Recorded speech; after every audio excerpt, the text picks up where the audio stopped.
और बेटा तपस्या को मत जाओ, उम्र नादान तुम्हारी।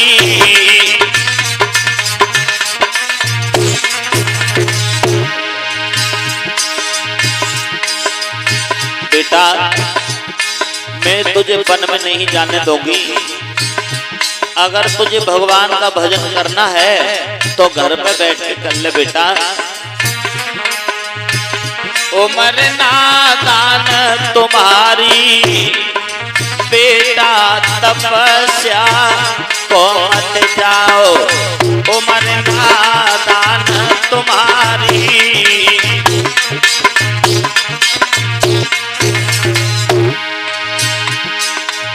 लला जो तू तप करवे जाए, लला जो तू तप, मात तेरी घर ही पे मर जाए, मात तेरी घर ही पे मर।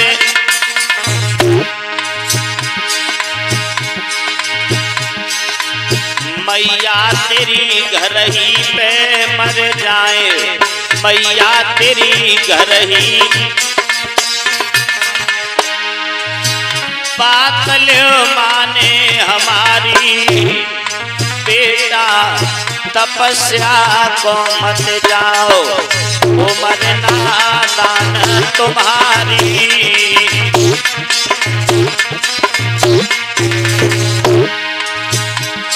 बेटा जंगल में जंगली जानवर कोई तेरा भक्षण कर जाएंगे मेरे लाल। मिले वहां प्यादे शेर हाथी, मिले वहां प्यादे शेर, और बनी में कौन बने गो साथी, बनी में कौन। मैया तेरी घर मर जाएगी, बेटा तपस्या को मत जाओ, मात तेरी घर मर जाएगी।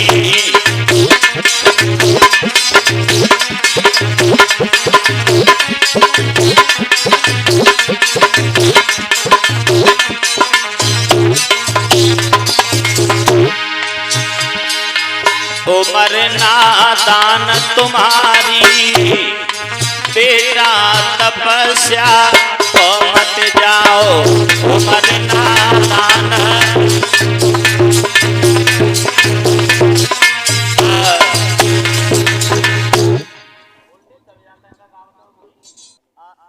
आज मैया सुनीति समझा रही है अपने बेटा ध्रुव को, तो कहने लगे हैं मैया पहले तो आपने हमें ब्रह्म के पद पर रख दिया और अब कीचड़ में ढकेल रही है, मोह के झटका दे रही है मैया।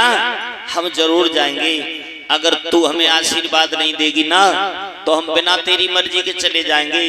सुनीति जान गई मेरा बेटा हठीला है। आज भगवान के ऊपर भरोसा करने के बाद उस सुनीति ने अपने 5 वर्ष के बालक को आशीर्वाद दे दिया, बेटा जा मेरा आशीर्वाद तेरे साथ है, परंतु बेटा खाने की चिंता मत करना, पीने की चिंता मत करना, सोने की चिंता मत करना, थकान महसूस मत करना, भगवान का भजन करना। कोई संत मिल जाए, विद्वान मिल जाए, ब्राह्मण मिल जाए, आचार्य मिल जाए, उनको प्रणाम जरूर करना, उनका आशीर्वाद जरूर लेना। अगर हम बड़े का आशीर्वाद लेंगे ना, बड़ों का सम्मान करेंगे, अब से बड़े उनसे राधे राधे करें, जय श्री कृष्ण करें, जय गोपाल की करें, नमस्ते करें, तो इन चीजों से सम्मान मिलता है। साथ साथ आयु विद्या यश और बल बढ़ता है, ये मनु स्मृति में लिखा है। हमें दूसरे का सम्मान करना चाहिए, और ये सम्मान किसी के जागीर नहीं है, किसी के बाप की, और न सेवा। आज लोग सेवा के लिए कहते हैं एक बार सेवा का मौका दीजिए, सेवा का अवसर एक बार हमें भी दीजिए। तो सेवा कोई मांगने की चीज थोड़ी है, सेवा तो की जाती है, सेवा मांगी नहीं जाती है। अगर आपको सेवा करनी है भगवान की कथा होती हो, उस कथा में जाकर के व्यवस्था को दिखवाएं, सेवा है। मंदिर धर्मशाला का कहीं निर्माण होता हो, उसमें जाकर के काम संभालिए, सेवा है। कहीं किसी बेटी की शादी होती हो, उसमें जाकर के काम दिखवाएं, ये सेवा है। और सबसे बड़ी सेवा है, कोई आश्रम है, भगवान की कथा है, वहां पर साफ सफाई करो।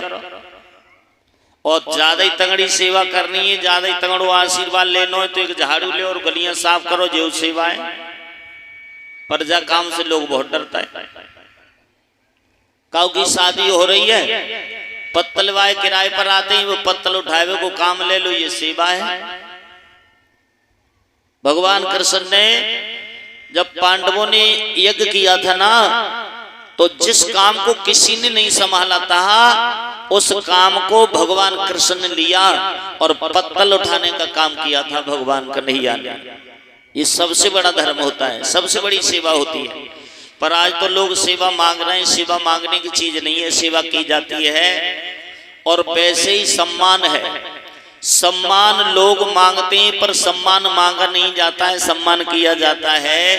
आपने अगर किसी का सम्मान किया है तो आपका सम्मान होगा, और आपने किसी की सेवा अगर की है तो आपकी सेवा होगी, और अगर आपने सेवा नहीं किया है तो आपकी सेवा नहीं हो सकती है। आप खेत में जो बोओगे ना, वही आपको काटने को मिलेगा। जैसा आप बोगे, अभी मक्का बोई है आपने और विचार करो कि गेहूं काटने को मिल जाए, नहीं मिल सकती है। जो आप कर्म करोगे ना, उसी का फल आपको मिलने वाला है। आप सोचो कर्म कर रहे हैं, गलत फल अच्छा मिल जाए, वैसा नहीं होगा। गलत कर्म का आपको गलत ही फल मिलेगा। ध्रुव ने मैया से आशीर्वाद लिया, और आशीर्वाद लेने के बाद में अपनी मैया के दोनों पैर छुए, चरणों में मस्तक रख दिया, और अपनी मैया सुनीति से ध्रुव एक बात बोले हैं, मैया क्षमा करना, माफ करना मैया।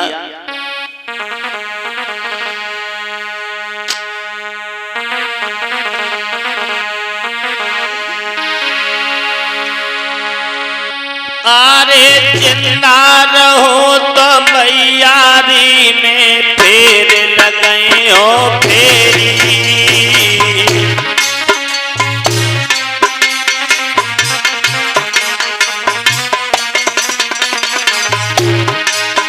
भैया अगर जिंदा रहूंगा तो आकर के फिर मिलूंगा। नहीं ले ले तू प्रणाम री आखरी जननी मेरी।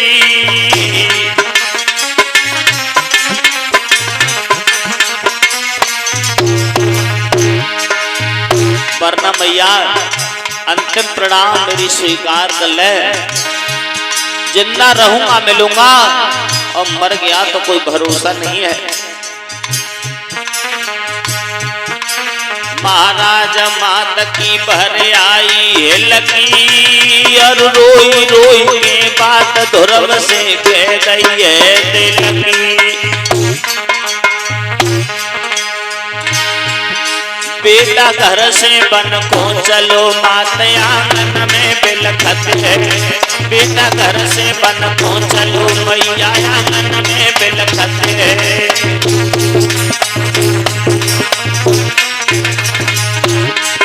आंगन में बिलखत है, मैया आंगन में बिलखत है।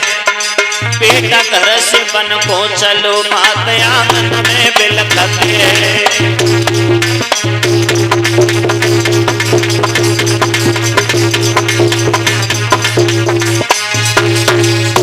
चले ध्रुव, जब तक मैया को ध्रुव की पीठ दिखाई देती रही है, टकटकी लगा के देखते रहे। और जैसे ही पीठ दिखना बंद हो गई है, सोई हाथ जोड़ के बैठ गई है और भगवान से प्रार्थना करने लगी है, हे प्रभु आज मैं अपने 5 वर्ष के बालक को आपके ऊपर भरोसा करने के बाद भेज रही हो। इस बालक की देखभाल करना या न करना अब आपकी जिम्मेदारी है। मैंने तो इसे आपको सौंप दिया है। भक्तों, जब ये शब्द सुने ना कि मैंने आपको सौंप दिया है, तो बंधुओं भगवान का सिंहासन हिल गया। जब भगवान का सिंहासन हिला, भगवान ने सोच लिया, वाह, एक पतिव्रता स्त्री को मेरे ऊपर कितना बड़ा भरोसा है। भरोसा करके अपने बालक को वन में भेजा है, 5 वर्ष के बालक को। अकेली माँ हो, पति से दूर रहती हो, अकेला बेटा हो, खाने को एक सेर जौ का आटा मिलता हो, दोनों छाक के लिए करती हो, दोनों टाइम बना के खाती हो। और ऐसी माँ का बेटा अगर वन में जाए तो माँ को कितनी वेदना हुई होगी, कितना दुख हुआ होगा। माँ की वेदना केवल एक माँ समझ सकती है, बताना हमारी वाणी का विषय नहीं है। लेकिन भक्तों, धन्य है वो सुनीति जो सब कुछ त्याग करके भगवान के ऊपर भरोसा उसने किया।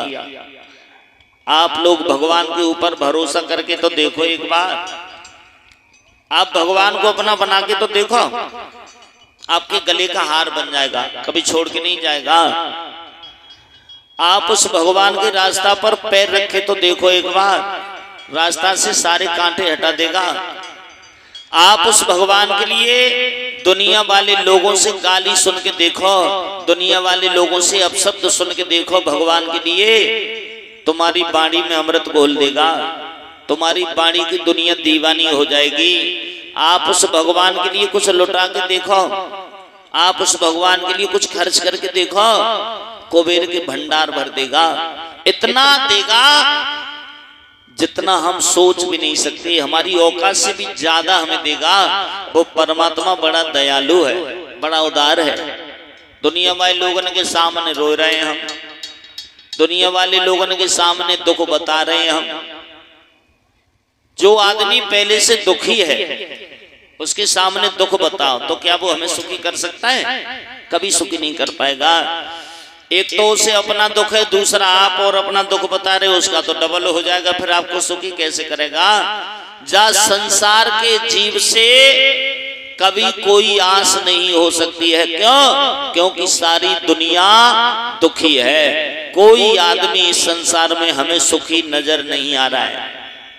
काऊ चिंता लग रही है हमारा मकान बन जाए, काऊ चिंता लग रही है हमारी नौकरी लग जाए, काऊ चिंता लग रही है हम परीक्षा में पास हो जाए, काऊ चिंता लग रही है हमारा ब्याह हो जाए, काऊ चिंता लग रही है हमारे बाली बच्चा है जाए, काऊ चिंता लग रही है हमारे बाली बच्चन के ब्याह है जाए, काऊ चिंता लग रही है हमारे बाली बच्चन के बाली बच्चा है जाए। मतलब संसार में कोई भी आदमी सुखी नहीं है। हर आदमी किसी न किसी बात को लेकर के दुखी है। कोई तन दुखी, कोई मन दुखी, कोई चिंता चकित उदास, थोड़े थोड़े सब दुखी और सुखी राम के दास। जिन्होंने अपना सब कुछ उस परमात्मा को समर्पित कर दिया, प्रभु आप संभालो, आपकी जिम्मेदारी है, आप कैसे क्या करोगे वो आप जानो, वो आदमी संसार में सुखी है। वरना कोई आदमी सुखी संसार में नजर नहीं आता है। बोलो गोविंद भगवान की। आदमी का पूरा जीवन इसी में चला जाता है। अब ये करना है, इसके बाद ये करना है, इसके बाद ये करना है। और हमारी जो खोपड़ी है ना, खोपड़ी, ये खोपड़ी कभी जिंदगी में भरने वाली नहीं है। खोपड़ी हमारी कभी जिंदगी में भरने वाली नहीं है। हमारी खोपड़ी में पूरा विश्व समा जाएगा पर फिर वो खाली रहेगी, ये भर नहीं सकती है। आदमी पैदल चलता हो, भगवान से दुआ करता है, भगवान हमारे पास एक साइकिल होती तो बाजार में आने जाने में थोड़ी आसानी हो जाती। अब भगवान की कृपा से साइकिल मिल जाए, साइकिल आ जाए, एक आध महीना चले और साइकिल पे गर्मी लग रही है, सर्दी लग रही है, मेहनत करनी पड़ रही है, धूप लग रही है, बरसात में परेशानी है, फिर विचार करे हो भगवान अब जब साइकिल से काम नहीं चल रहा है, अब तो मोटरसाइकिल होती तो मोटरसाइकिल भगवान की कृपा से आ जाए। फिर मोटरसाइकिल पे चले 2 एक आध साल, फिर दिमाग बदल गो, ज्यादा तेज चले, इमरजेंसी हो तो गर्मी में सब लपट कान जरा देते हैं, परेशान रहते हैं। सर्दी पड़ रही हो तब वो सर्दी में बड़ी परेशानी होती है मोटरसाइकिल से। बरसात हो रही हो उसमें भी बड़ी परेशानी होती है। अब तो भगवान 4 पहिया वाली बंद सीसन बाई गाड़ी होनी चाहिए। अब बेऊ गाड़ी आ जाए, देखना मनुष्य की खोपड़ी कहां से कहां तक पहुंच जाती है। बेऊ गाड़ी आ गई, 100, 200, 500 किलोमीटर की लंबी दूरी जब तय कर रही है, बड़े रोड पर जा रही है, 2-4 एक्सीडेंट रास्ता में रोड पर देखे, दिमाग खराब है। भगवान जो गाड़ी बढ़िया ना है, हर समय खतरा है। अब तो वो ऊपर उड़ने वाला होना चाहिए। बताओ कब तक पूर्ति होगी? एक के बाद एक, एक के बाद एक आदमी की इच्छाएं हमेशा बढ़ती रहती है, कभी इच्छा की पूर्ति नहीं हो सकती है। मन की तड़ंग मार ले बस हो गया भजन, और आदत बुरी सुधार ले बस हो गया भजन। सबसे बड़ा भजन होता है हमारे मन को मारना। मन के अनुसार मत चलो आप। मन तो जो चाहे वो करा सकता है आपसे। मन के अनुसार चलोगे तो आप मन को स्वयं चलाओ।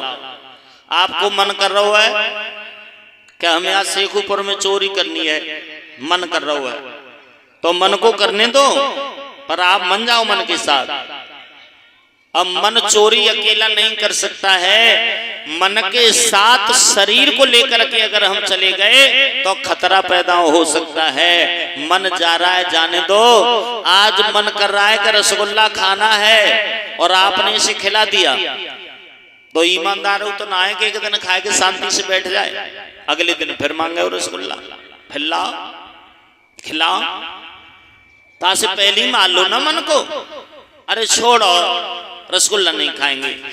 तो मन को मारना सबसे बड़ा भजन होता है। पर मन ये इतनी आसानी से रुके विवाह ना है, इतनी आसानी से ना रुके, थोड़ी कंट्रोल करनी पड़ेगी, थोड़ा इसे समझाना पड़ेगा। जैसे कोई आदमी चोरी को विचार बना रहे हो और सोच ले, लंबी गहराई में चला जाए, अगर चोरी करूंगा पकड़ा जाऊंगा, सजा मिलेगी, पिटाई होगी,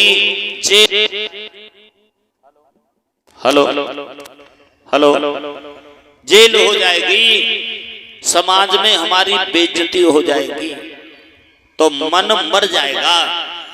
और आपने सारी चीजों पर ध्यान न दे करके चोरी का प्लान बना लिया, चोरी कर ली, चलो करते ही बाद में जो होगा सो देखा जाएगा। तो आपके निश्चित रूप से ये मन फदीत करा सकता है। मन की हारे हार है और मन के जीते जीत, मन ही मिला वस्तु राम से, मन ही कर तो फदीत। मन चाहे तो हमारा सम्मान कराए दे, और मन चाहे तो काऊ चौराहे पे खड़े है कि जूता परवाए दे। ये सब बखेड़ा मन को ही तो है। अगर हमने लंदन देखा है, अमेरिका देखा है, तो 1 सेकंड नहीं लगेगा, पहुंच गए लंदन में और अमेरिका में लौट के शेखुपुर में आ गए। कितनी तेज चाल है इसके मन की, किसी ने पता नहीं लगा पाया इसकी चाल कितनी है। हर चीज की दूरी का, हर चीज की स्पीड का, चाल का पता लगा लिया, परंतु हमारे मन की चाल आज तक किसी ने नहीं जान पाई, और हमारे मन की बात आज तक काऊ ने ना जान पाई। हमारे मन में क्या चल रहा हुआ किसी को पता नहीं है, तुम्हारे मन में क्या चल रहा हुआ किसी को पता नहीं है, ये तो आप ही जान सकते हो। बोलो गोविंद भगवान की।